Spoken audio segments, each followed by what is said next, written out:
So in today's video, we're going to be looking at two hunter exotics that I think might be some of the most used hunter exotics next season with Void 3.0. And I'm just going to be going through and looking at kind of a mock build for each one of them and why I think these are going to be meta next season. We're going to have a ton of builds on the way when Witch Queen drops. Make sure you guys are subscribed to the channel, and otherwise make sure you guys head on over to the Twitch. We're going to be streaming Witch Queen a ton as well, and hopefully I'll see you guys over there. But let's go ahead and start talking about our first exotic of the two, the Bombardiers. So these are going to be insane with Void 3.0 and also the Hive Guardians. This thing is going to prevent those Hive Guardians from using all sorts of abilities on you. I think they're going to be incredibly annoying, especially in any sort of like end game content, Master, Grandmaster, Nightfalls. I think they're going to be a pain. So I think having suppression whenever you want is going to be huge. So if we go ahead and look at the Bombardiers, dodging leaves behind an explosive that detonates after a short delay, damaging targets around it and creating a secondary effect based on the subclass energy type. So as we can see, with the Void subclass, we're going to be suppressing the targets. And this radius is actually pretty big, and it does a fairly decent amount of damage. You're going to be killing low tier ads in just one dodge. That bomb will kill the low tier ads. Otherwise, majors and things like that, you're going to put a little bit of a chunk into them, but otherwise you're going to suppress them, which is going to be huge, because suppression itself is actually changing a little bit next season. So if we go ahead and take a look at what they have said in the past in TWABs, suppression, the target is knocked out of any active abilities and can't activate any ability / movement modes as long as suppression persists. So this is going to be going with the Hive Guardians, can prevent them from Nova bombing you or doing anything annoying along that line. But also just for general enemies, it's going to be huge as well, because afflicted enemy AI combatants can't shoot their weapons.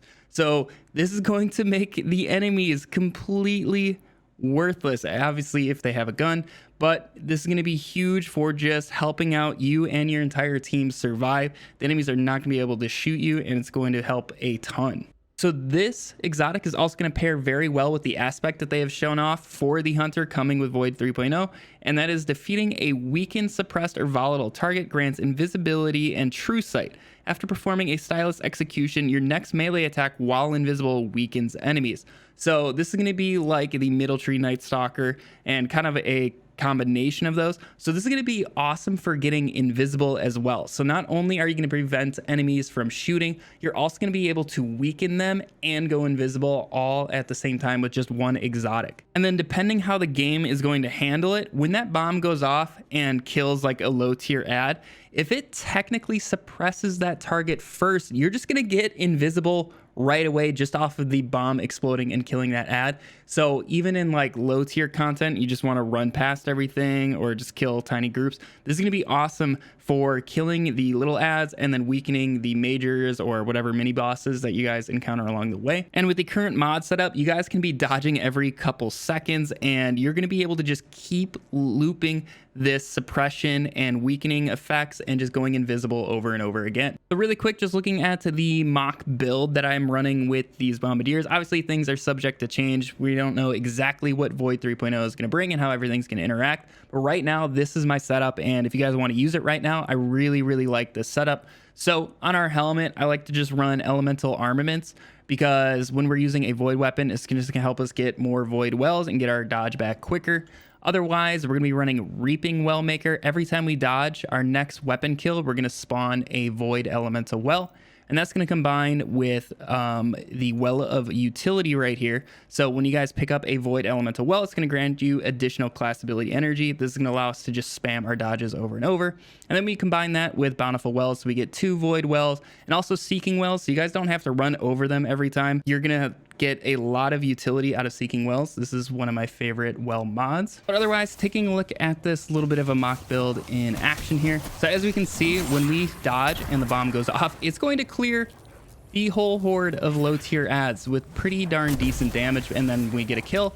And we're going to get a bunch of wells, and right there, since we got Elemental Armaments and Reaping Well Maker to proc, we got our dodge back instantly. That was immediately back.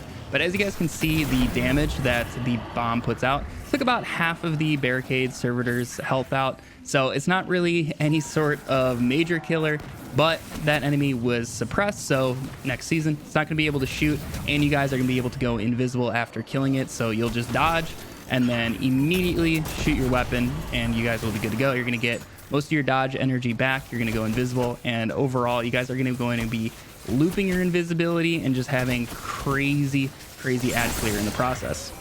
Now, the second hunter exotic that I think is going to be absolutely meta, it already is pretty much meta. I use this thing a ton this season after its rework, and it helps a lot with endgame content, and that is the Graveton Forfeit. So if we go ahead and take a look at this exotic, increases the duration of any invisibility effects. While you're invisible, your melee recharges faster, your weapons reload faster, and your recovery is greatly increased. This recovery rate, I believe, is, if it existed, is like a 95. It's slightly faster than 90 and just ever so slightly slower than 100 recovery. So that is really nice for getting out of sticky situations. But even in its current state without Void 3.0, this thing's already a beast. If you guys are running Bottom Tree Night Stalker with the Smoke Bomb and you guys have 100 strength, you can actually get perma invis with absolutely nothing going on, with no enemies around or anything. All you got to do is throw the smoke bomb at your feet, and by the time vanish and smoke is up after those 10 seconds, you'll have it back. So I'm only at, I think it was like 50 strength I think I was at, so I need to get a little bit better than that. And as you can see, with no enemies around, nothing going on, I almost have my smoke bomb back. So already you can almost loop the invisibility. But I think this thing is going to pair incredibly well with the stylus executioner aspect that we talked about. So as long as you guys are doing any sort of debuffs to the enemy with weakened, suppressed, or volatile, you guys are going to get probably pretty crazy invisibility. So with the kind of skill that that aspect is working off of is the flawless execution perk right here. So this is actually going to give you 15 seconds of invisibility in its current state. So I would imagine Stylus Executioner is going to give us a very long invisibility time as well. So I think this is going to allow us to basically have this perk while also running Shadow Shot instead of Spectral Blaze, and I think that's going to be amazing for endgame PvE. I used to run this in some Master Nightfall stuff, and it was very helpful in case a teammate went down.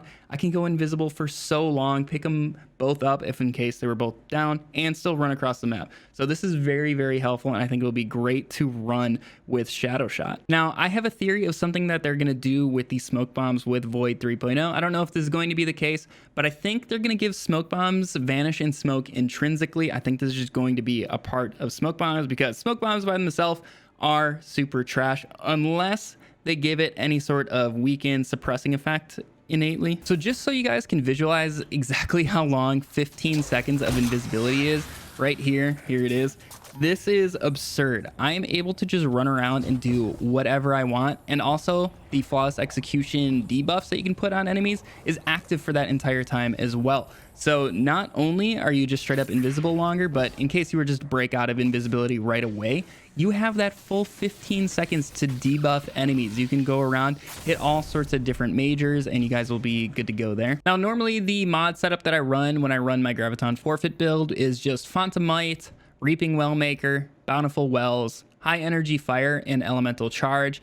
That way we can get some crazy damage stacking out of High Energy Fire and Font of Might. Also, we're going to be getting our dodge back pretty quick, so we're going to be picking up Void Elemental Wells very often, and it's really on demand as well. Reaping Wellmaker is one of my favorite ways of making wells, especially on our Hunter. It just, whenever you need it, you just do the dodge and go ahead and kill any enemy near you, and you guys will be able to get all of your Charge with Light and also Font of Might active. You can go to town. So if you guys are running like Royal Entry with Clown Cartridge, you guys will be putting out an insane amount of damage. But yeah, overall, Graveton Forfeit I think is already meta, and I think it's going to get even crazier next season. But hopefully you guys enjoyed these two little mini builds. I'm very excited to see how they play out with full Void 3.0. I think it's going to be incredibly nutty what hunters are going to be able to do when Witch Queen drops. Like I said at the start of the video, if you guys are interested in any sort of builds once Witch Queen drops, not just hunter builds, I know basically all of our Destiny videos so far have been around hunters. We're going to have all the builds for all the different classes once that drops, just once there's more to do. Also, make sure you guys go follow me over on Twitch, but otherwise I hope you all have a fantastic day, and I'll catch you all in the next video. See ya.